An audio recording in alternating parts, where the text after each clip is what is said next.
डोल 11 परिवर्तनी एकादशी का महत्व। जय श्री हरि, जय श्री कृष्णा। भक्तों, आप सभी का स्वागत है इस दिव्य कथा श्रवण में। आज हम सुनेंगे भाद्रपद मास शुक्ल पक्ष की एकादशी की अद्भुत कथा, जिसे हम डोल 11 या परिवर्तनी एकादशी के नाम से जानते हैं।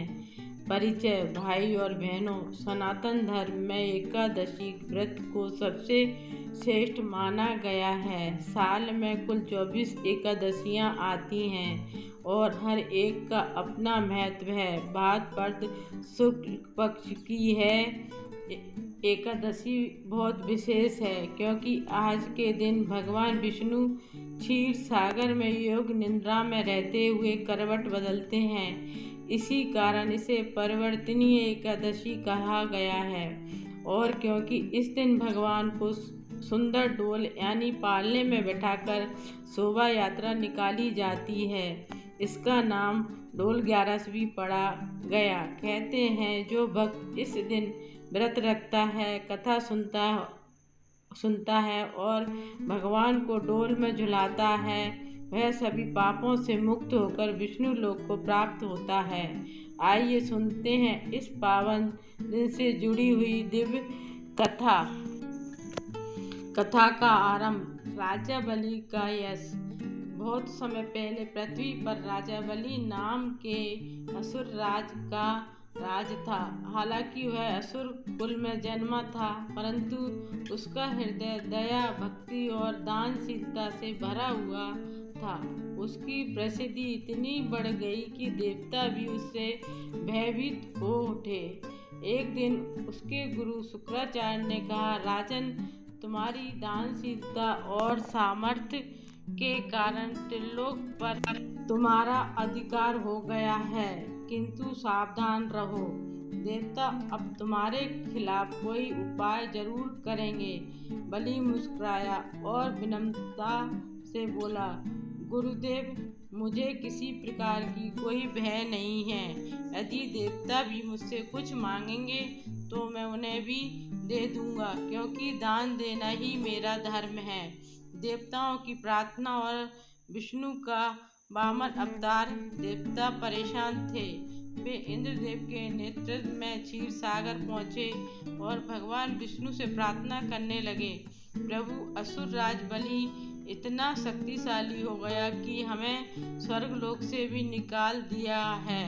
धर्म की रक्षा के लिए आप ही कुछ कीजिए। भगवान विष्णु मुस्कुराए और बोले, देवताओं, बलि भक्त और दानी है, मैं उसे दंड नहीं दूंगा, बल्कि उसे उसकी भक्ति का फल दूंगा।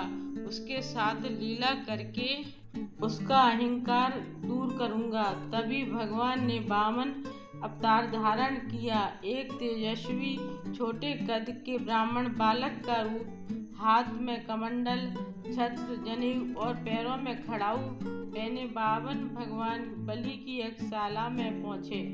यज्ञशाला का दृश्य। यज्ञशाला सोने और चांदी के आभूषणों से सजी थी। हवन कुंड की अग्नि प्रज्वलित थी और मंत्रों की ध्वनि वातावरण को पवित्र कर रही थी। बलि जैसे ही बावन को देखा, वे भाव विभोर हो गए। स्वागत है ब्राह्मण देव, कृपया बताइए आप कौन हैं और किस उद्देश्य से पधारे हैं। बावन ने मधुर स्वर में उत्तर दिया, महाराज, मैं एक ब्राह्मण हूँ, भिक्षा लेने आया हूँ। मुझे बस 3 पग भूमि दीजिए जहाँ मैं अपने पैर रख सकूँ।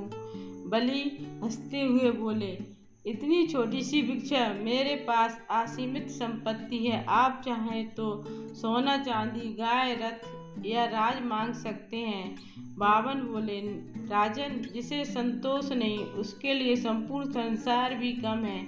मुझे केवल 3 पग भूमि चाहिए। शुक्राचार्य का संदेश। बलि के गुरु शुक्राचार्य ने पहचान लिया कि यह साधारण ब्राह्मण नहीं, स्वयं विष्णु है। उन्होंने बलि को चेताया, राजन, सावधान है, भगवान विष्णु हैं। यदि तुमने वचन दिया तो सब कुछ उनसे छिन जाएगा। बलि ने शांत स्वर में उत्तर दिया, गुरुदेव, यदि वे स्वयं भगवान हैं तो अपना सर्वस्व अर्पण कर मैं धन्य हो जाऊंगा। मैं अपने वचन से कभी नहीं डिगता। 52 का विराट स्वरूप बलि ने वचन दिया और जल से संकल्प किया। तभी 52 भगवान का रूप बढ़ने लगा। उनका शरीर आकाश को छूने लगा। एक पग से उन्होंने धरती को नापा, दूसरे पग से आकाश को, तब तीसरे पग के लिए स्थान शेष नहीं रहा। भगवान विष्णु बोले, राजन, तीसरा पग कहाँ रखूं? बलि ने नम्रता से अपना सिर झुका दिया। प्रभु, तीसरा पग मेरे सिर पर रख दीजिए। भगवान ने प्रसन्न होकर उसका सिर पर चरण रखा और बलि को पाताल लोक का राजा बना दिया। साथ ही कहा, हे बलि, तुम्हारी दानशीलता अद्वितीय है। मैं तुम्हारे द्वार पर सदा पहरा दूंगा। तुम्हारा नाम युगों तक अमर रहेगा। भगवान का शयन और करवट। इसके बाद भगवान विष्णु क्षीर सागर लौट आए और योग निद्रा में चले गए। आषाढ़ शुक्ल एकादशी को वे शयन करते हैं और भाद्रपद शुक्ल एकादशी को करवट बदलते हैं, इसलिए इसे तिथि परिवर्तनीय एकादशी कहलाती है। भक्तों, इस दिन भगवान का डोल उत्सव मनाया जाता है। मंदिरों में भगवान को फूलों से सजे पालने में बैठाकर शोभा यात्रा निकाली जाती है। हर गली मोहल्ले में हरि बोल के जयकारे गूंजते हैं। है दृश्य हर भक्त के हृदय को आनंद और भक्ति से भर देता है। व्रत विधि और फल। इस दिन का व्रत बहुत ही पवित्र माना गया है। भक्त प्रातः काल स्नान कर व्रत का संकल्प लें। भगवान विष्णु का पंचामृत से अभिषेक किया जाता है। पीले वस्त्र, तुलसी दल और पुष्प अर्पित किए जाते हैं। पूरे दिन फलाहार करके रात में भजन कीर्तन और जागरण होता है। दूसरे दिन ब्राह्मणों को भोजन कराकर दान देने के बाद व्रत का पारण किया जाता है। शास्त्रों में लिखा है, इस व्रत से 1000 अश्वमेध यज्ञ और 100 राजसूय यज्ञ का फल प्राप्त होता है। प्रेरणादायक संदेश। डोल 11 की कथा हमें सिखाती है दान वीरता का महत्व, अहंकार का त्याग, भगवान के प्रति पूर्ण समर्पण और सबसे महत्वपूर्ण जीवन में भक्ति का मार्ग अपनाने का संदेश। भाइयों और बहनों, डोल 11 का पर्व हमें यह याद दिलाता है कि जब हम ईश्वर के चरणों में समर्पित हो जाते हैं, तब हमारे जीवन के सारे दुख, पाप और भय समाप्त हो जाते हैं। जो श्रद्धा और भक्ति के साथ इस दिन का व्रत करता है, वह निश्चित रूप से विष्णु लोक को प्राप्त करता है।